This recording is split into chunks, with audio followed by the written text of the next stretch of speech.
So as promised, let's have a look at each of the modes in turn. Just to recap, a mode is, in its most basic form, a white note scale. In other words, a scale that we can produce only using the white notes on the piano. And to start off with, let's have a look at the Dorian mode. And this one is very easy to remember. It's very easy to remember which note we start on to produce a Dorian mode, certainly in its most basic form. Dorian, D for Dorian. So if we go up through the white notes between D and D, what we'll get is a Dorian mode, and it sounds a bit like this.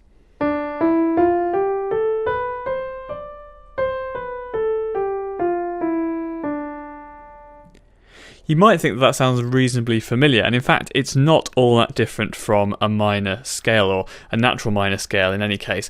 Let's have a look at the Dorian mode and just have a look at how it's different from a minor scale. So D Dorian, and we'd have to start calling it D Dorian because obviously we can start to play these modes in other places as well, and we'll look at that, how we do that. But D Dorian starts on a D and goes up through the various white notes: D, E, F, G, A, B, C, and D. Now how does that compare to D natural minor, which is one of the flavours of minor scale that we had a look at?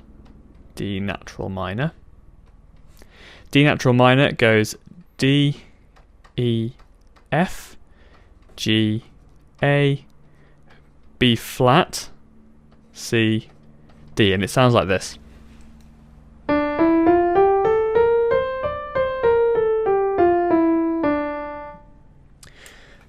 So you don't need to be a hugely smart detective to work out that the only difference between these two scales is this B. In the D Dorian scale, we're using a B natural, the white note, and in a D natural minor scale we're using this B flat, a black note. So really the main feature, if you like, of a Dorian scale is it has this sharpened sixth, and that's what differentiates it from a natural minor scale and other minor scales as well, because lots of them do also have the similar sort of pattern of using the B flat in there. I'm going to have a go at composing a simple melody using the Dorian scale, and we can just have a listen to the kind of flavour that it can create.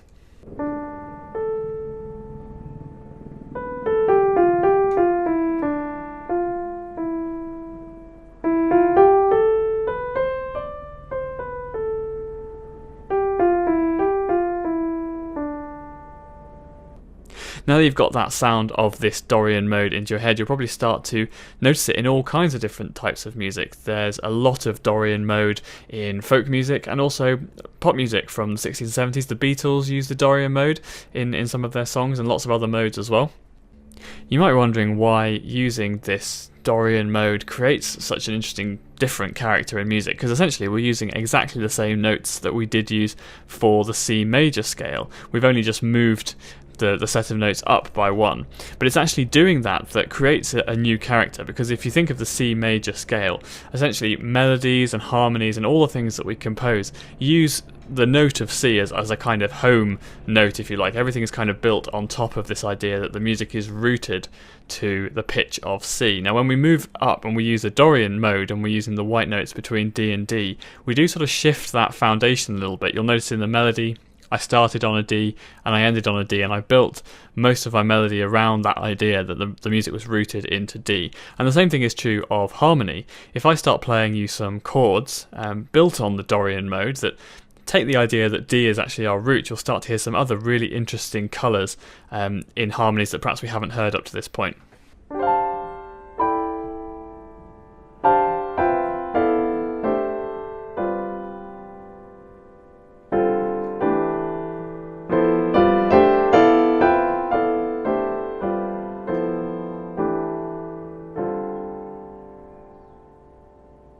Those dreamy chords there are known as so what chords, and this chord was used a huge amount by the pianist Bill Evans. And if you've never heard a piece of music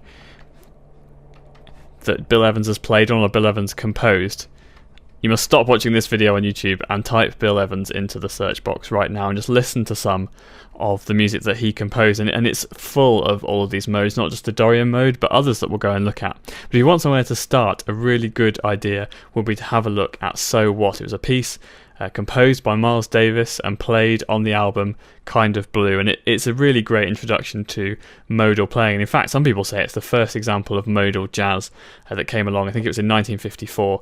And this album's really important for anyone really interested in learning about the history of jazz and how it developed. And one of the most important developments is that on this album, the musicians are starting to use modes a little bit more than they had done in earlier styles of jazz, which tended to rely a little bit more on major and minor scales.